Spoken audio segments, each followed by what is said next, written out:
Coming up on today's episode of Airborne Unlimited, the Solar Impulse 2 continues its trek around the world. A Southern-built Dreamliner is delivered to United Airlines, and GlobalJet has its certificate pulled for alleged regulatory violations.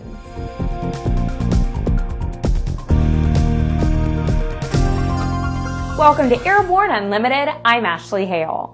It appears the sun continues to shine on the solar and battery-powered Solar Impulse 2 as it continues its around-the-world flight. Solar Impulse 2 has crossed into India, making a stop in Ahmedabad in western India before continuing on to Varanasi on Wednesday. In making the crossing from Muscat in Oman to Ahmedabad, the airplane with Bertrand Piccard at the controls set a distance world record for straight distance pre-declared waypoints by traveling 912 miles. Throughout the flight, the crew encountered about 5 days of delay due to the paperwork involved in this complex journey across so many nations. The next leg of the flight will continue to Mandalay in Myanmar, which is a distance of about 685 miles. From Myanmar, the plane will fly across China before making its first long ocean crossing above the Pacific. Boeing's facility in the Palmetto State showed its pride as they delivered the first 7879 Dreamliner, assembled at its North Charleston production facility to United Airlines. The delivery comes shortly following the facility receiving its production certificate for this model of the Dreamliner earlier this month. The particular aircraft also happens to be the 250th Dreamliner to be delivered. In November 2014, work began on the first South Carolina-built 7879, when the first aft and mid-sections were delivered to the Boeing South Carolina Final Assembly. The airplane rolled out to the flight line in January 2015 and completed its first flight last month. This is the fourth 7879 for United Airlines. In addition to the 12 7878s, the airline already has in service. After the break, GlobalJet is grounded.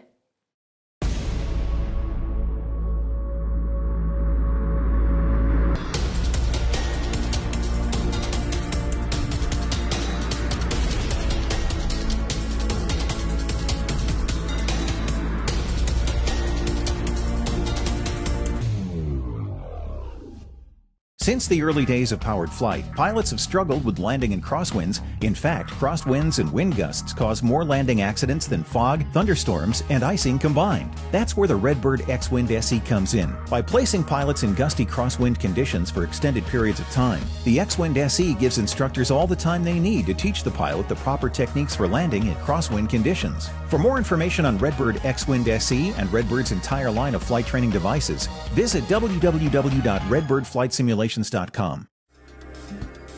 Sandia introduces the new SAI 340 Quattro standby instrument. TSO'd airspeed, attitude, altitude, and slip. With integral backup battery, safety never looked so good. See it now at www.sandia.aero. Welcome back. If you have a story suggestion for Airborne Unlimited, send an email to news-spy@aero-news.net. It looks like the FAA thinks they found a bad boy in the charter business and have brought down the hammer. GlobalJet NA, LLC of Scottsdale, Arizona, has had its certificate revoked for allegedly conducting unauthorized operations for compensation or hire in violation of the Federal Aviation Regulations.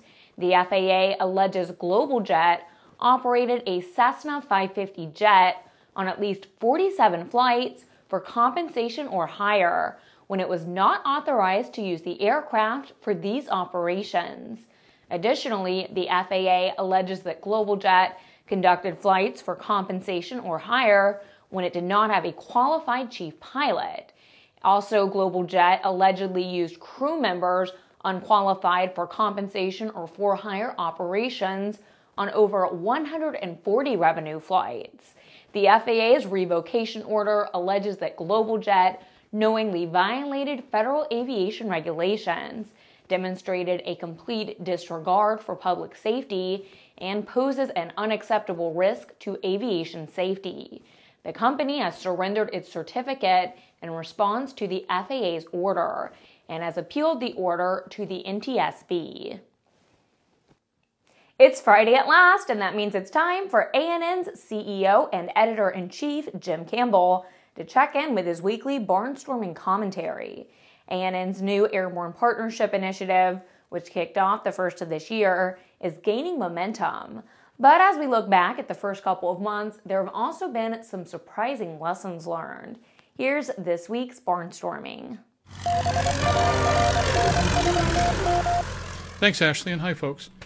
Well, a couple of months ago, we started on what is going to be undeniably a very long and at times very complex road, something we call the Airborne Partnership Initiative, in which we are plumbing the riches, the talent, the incredible expertise of over 100 aviation associations at current count to put together a consortium behind Airborne and other news products to share their knowledge, to understand their missions, to utilize some of the best and brightest in this industry, to put together a better news product for you, a more cohesive message for the entire industry, and hopefully something that not only can educate and entertain the aviation world, but go far outside of that. Let me give you a quick progress report. Make a long story short, all the stuff we thought was going to be hard hasn't been that hard. All the stuff we thought that was going to be easy usually has been, but a lot of it has taken a lot of time. We're finding out the time resource has been the biggest issue we have, and we're learning to be more efficient as we go along. But the most surprising thing, and I've talked about it a little bit before, and the thing I find the most remarkable out of all this is very simply this. We look to the mega associations by and large for our leadership. And in many cases, the small and mid-level associations are known for their particular expertise, but not a whole lot else, especially in the big scheme of things, aviation and aerospace-wise. And that's stupid. I am finding that the talent, passion, and expertise of so many of the staff and leadership among the Airborne Partnership Initiative members we've talked to, either the ones that are deployed or the ones that are about to be deployed, is really quite outstanding. I couldn't be more impressed if I tried. I'm looking forward to networking more with these people. We're already doing some behind-the-scenes work where a lot of them are starting to cooperate, and some amazing things are resulting. I don't want to tip our hat just yet, but there may be things even above and beyond what we envisioned for this that could significantly benefit the aviation world. But make no mistake about it, this is hard work. It's resource-intensive, time-intensive, and frankly, I'm learning more now than I ever have, at least about the industry. I can't think of a period of time in which I've been more enriched, learned more, or for that matter, been a little bit more surprised than I have been so far.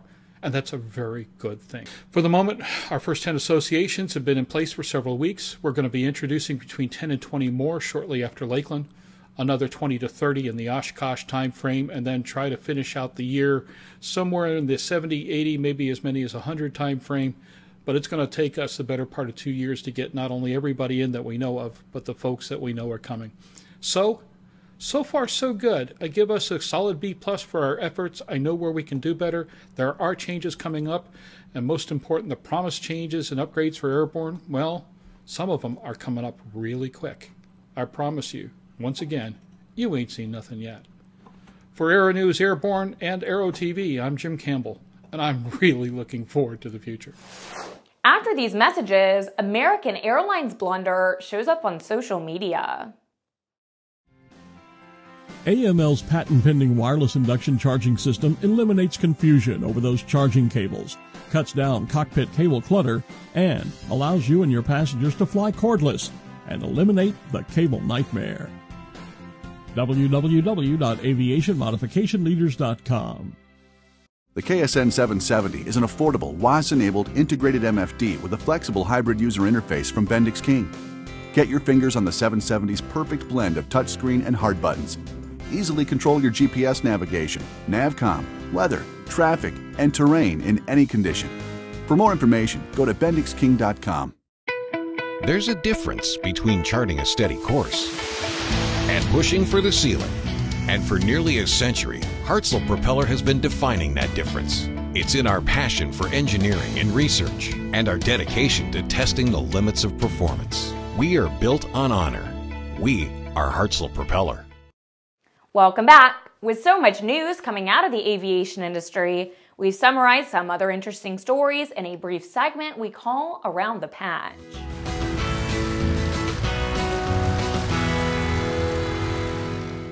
American Airlines refused a ticket refund based on a cancellation due to the death of a passenger's 9-year-old child. The story showed up on social media, and the airline relented. This begs the question of what were they thinking? An Art Deco sign that once hung over the entrance to an historic NASA wind tunnel, which was adorned with a NACA logo, is now the property of the National Air and Space Museum. NACA was the predecessor of NASA. About 13 months ago, an Ethiopian Airlines pilot hijacked his own airplane and landed in Geneva. He's now been tried in absentia and found guilty of the hijacking. He may face 20 years in prison if extradited to Ethiopia. The FAA's annual aviation forecast shows the nation's aviation system will continue to grow over the next 2 decades. Huerta says the improving economy continues to bode well for the health of the U.S. air transportation system. Well, that's it for today's trip around the patch. Let's move on to the rest of the news. Extended operations approval, referred to as ETOPS, now applies to 4-engine aircraft certified after February 2015. And Boeing's new 747-8 Intercontinental falls into this category. As a result, the FAA has granted a 330-minute ETOPS approval to Boeing for its 747-8. This is the first time a 4-engine airplane has received this type of design approval. With this approval, which is required for 4-engine passenger airplanes to fly beyond 180 minutes from an en-route alternate airport, the 747-8's design is approved to conduct 330-minute ETOPS missions.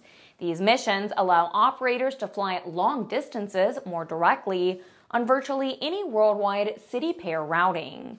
Prior to this rule change, ETOP has only been a requirement for twin-engine airplanes. Well, that's our program for Friday, March 20th. Remember to get comprehensive real-time 24/7 coverage of the latest aviation and aerospace stories anytime at aero-news.net.